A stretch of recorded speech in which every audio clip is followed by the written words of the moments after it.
televisión, ¿no? La televisión de Galicia.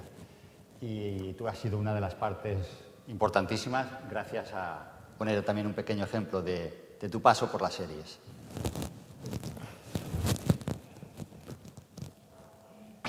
Mecanismo de este programa tan moderno.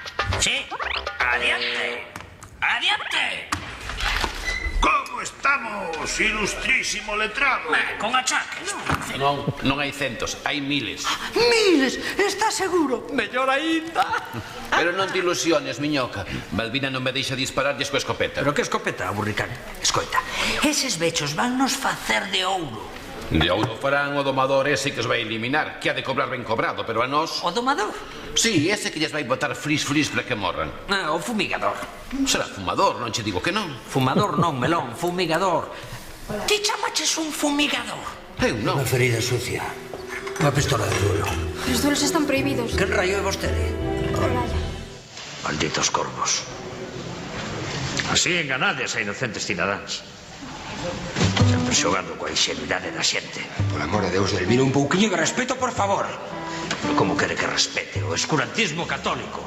Rañacús, esmoleiros, torquemadas. Delmiro. Será castrons de animal. Vos que?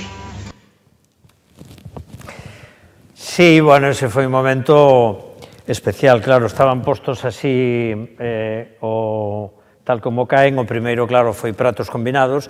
Eu, nese momento, pois, incluso tive un momento que o pasei mal, que cheguei a ter un pub coa miña compañeira en Vigo, e había como pouco traballo. Bueno, empezaba a dobraxe, pero a dobraxe a min tampouco me convencía, e, efectivamente, do teatro, naquel momento sí que vivíamos, máis ou menos, si caías no CDG, porque eran como 6 meses, se facían xiras moi potentes co CDG e eran espectáculos de, o mellor de 10 actores, etc.